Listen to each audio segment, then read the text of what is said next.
welcome to another installment of our audition preparation series.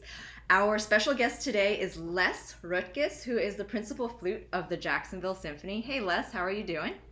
Hi, how are you doing? Good. Well, Good. we're talking about Beethoven today, right? Yes. Great. Well, let's pull up the excerpt and start talking about this excerpt, which is deceptively more difficult than it looks, right? As with all of the Beethoven ones, yes. I know you have some great insights about just the general how this thing goes. Well, as with any piece or any music, I want to know first what is the essential thing that it's about. With any excerpt that you're asked, it's always intentional. It has a specific difficulty or something that people are looking for. With the Beethovens, the way he writes is obviously very motivic, and the small cell or the small kernel of information is extrapolated throughout the symphonies. And in this case, it's about, you see there with this opening phrase, the rhythm. So we start with this dotted rhythm, dotted eighth, 16th, eighth. Before we even look at that, let's make it even simpler. The excerpt actually starts with an eighth note pickup that's not printed in this one.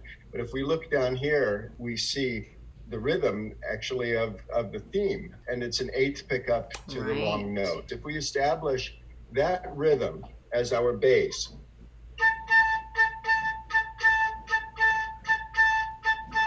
then we're in the right mode. You'll see he's inconsistent. Sometimes the eighth note and the pickup has a dot and sometimes it doesn't. But generally speaking, the eighth note pickup is short, and the main note, whether it's a quarter or whether it's a dotted eighth or even like a few bars before that where it's actually a dotted quarter tied over, it's always a long note. And that is the main note of the phrase. So if we establish a practice routine where we play pickup short to long, as I just did, then we're in the right framework of what the rhythmic cell is. So kind of this that I've circled right here and is the feel of the entire excerpt, you're saying? Exactly. Great. And then what he does, which is a little tricky, is that 16th note that we see at the beginning, or we see so often in the theme. I think of it as a pickup to the pickup. Oh. Right? So it is actually belongs to the pickup. It's a quick note.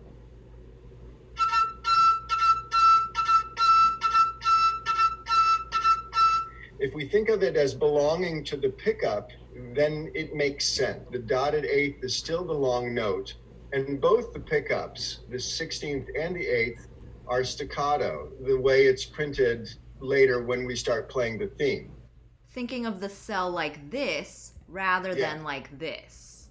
Exactly. I think that's really helpful to get, because it's really easy for this rhythm to get really warped. It is. And this is the most important thing, that before we decide how we're going to play this whole solo, the actual sound or the dynamics are not that difficult in this. It's keeping that regular. And even when we don't play it, somebody else is. So that's really important, getting the cell, getting the feel of the whole thing. What are some of the traps that we fall into because of that, if we don't establish that rhythmic? The first mistake that I hear always is that it gets just the opposite. The dotted eighth note becomes the short note that people start playing. If anything, the pickup gets long and the main note gets short. So that's a mistake to avoid in the start. And that's why I started with that. Yeah, and if that happens, then the rhythm absolutely is more prone to being warped. It is. If anything gets slightly modified, it's that the 16th gets a little closer to the 8th pickup rather than closer to the dotted eighth. It lets that main note on the main beats be the longest and strongest. Just like when you emerge into the solo from there you're finally at the long value. I see. So you're making sure that you're always putting the weight onto this downbeat here. And now I can see where, we might fall into the trap of the tempo not being steady when we come out of this beginning part. Can you talk a little bit about that? Yeah, you have 4 bars basically with a crescendo to establish tempo. Once you've established that tempo, there is no change from that tempo. Like almost every excerpt, these have to be practiced with your metronome on. And if you have a good subdividing metronome, and you can even put on the dot da dot dot da dot dot da dot dot rhythm, that's really good, because as I said, it's throughout. It should be what's in your mind the whole time that you're playing. And that way, when you have these little grace notes like in the next bar or the turn in bar 70, it doesn't take time away from the actual underlying pulse. Right. The pulse stays the same throughout this piece, maybe until the last 3 notes. Awesome. There's some technical things that you wanted to mention that, once we establish that, we practice with our metronome, that can make this excerpt a little bit more difficult as well, right? Well, let's look at, so what's difficult once we've established a pulse and we're playing. So we have in that bar 70, the turn, and the 2 bars before the grace note. So those notes, we have to figure out how to play without disturbing the rhythm. So the grace note is easy. You place it just slightly before the beat. So if I play, then I still have the D on the main note. Okay. The other one in 70, I think the simplest way to think of it is by making it very apparent, by playing it not too fast. If we turn that first beat into an 8th note C sharp, we think of the B natural as an 8th note, then we have an entire 8th note triplet to play those fast 3 notes. It would sound like, so it actually becomes a rhythmic event. If I want to play it a little faster, I can think of it as a group of 16th where the B natural 8th note is tied into a group of 4. But it still leaves the main note, the B natural on the second half of the bar, in place. Okay. So we steal time for those from the previous note. We don't make the note that it's going to late. Okay. So whichever method you decide how to rhythmically think of it or justify it, it's the second half of the bar, right, B natural, that has to be in place. We can't delay that from using grace notes or turns like this. That has to stay in the same place. The other issue we have here, a lot of people, they don't like the E naturals. So this is a nice exercise for learning how to play E naturals in the high octave clearly. Right. They like to split. Whatever flute you have, E natural can still be a problem. It tends to be a sharp note and it tends to be a little unstable. So just like I started with the A's in the middle of the piece with, once that's comfortable, do that same exercise on E's. Till they're very comfortable and very open. Once you can play the E's, everything else works really well. Okay. Any tricks or hints for that E? There are. My first instinct would be play them completely normally. Okay.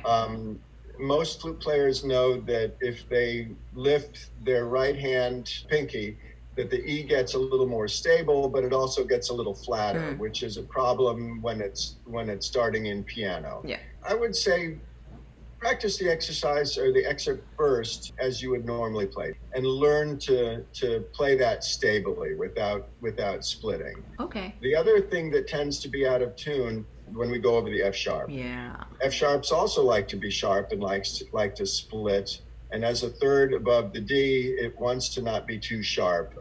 So I commonly will play that with the second finger of the right hand rather than the third finger of the right hand. It's a more solid and slightly lower F sharp. And by that time, we're in a pretty full dynamic. Right. Can you talk a little bit about maybe some breathing and some phrasing that might help us with this? Yes. So we breathed before we started the 8th pickup to the beginning of this excerpt. Yeah, hopefully, yes. Right. So I think of this phrase, once we start the melody in the 5th bar, that the pickups lead straight into that. So I don't want to grab a breath at the beginning of that phrase. Okay. I breathe internally in the middle of each phrase. So I breathe after the long D tied over. Right here. Correct. And then again, at the next point where the long D ties over, which is in bar 72. Right here. Right. So I played into it. Breathe.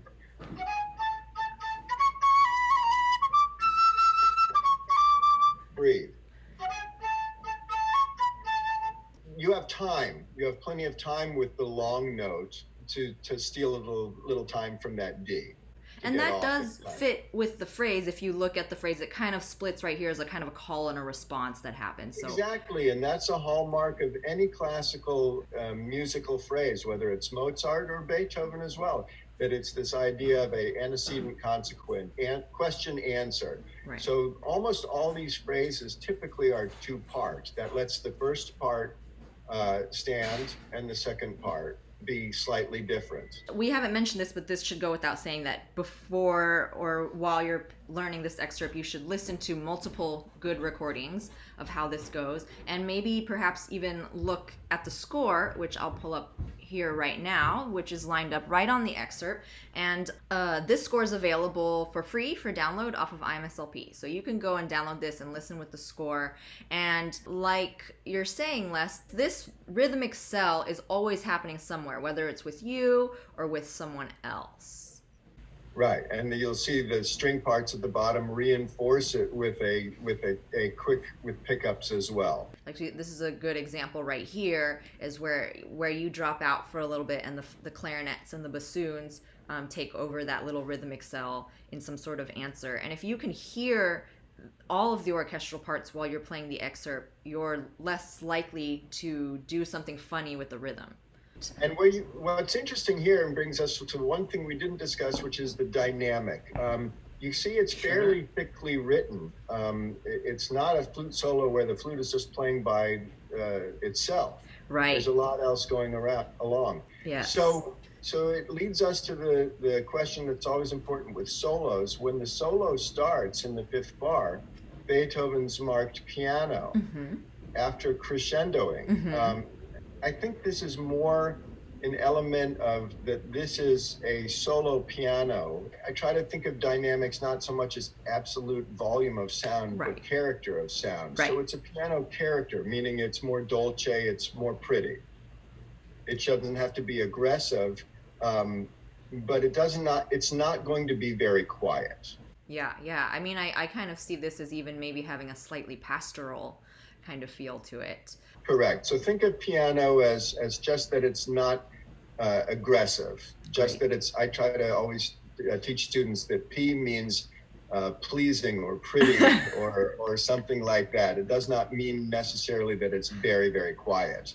As a flute solo with fairly thick orchestral accompaniment, it can't be too quiet. So that's the least important consideration there. Right. That more just that it's gentle. I like that P for pretty instead of soft. Lastly, when you finally get that forte crescendo down in the bottom there, these are more this sort of romantic big swells. I almost think of that as a crescendo up to that. It's not a sudden accent. It's not a bell strike. It's a big moment. So that it goes to that.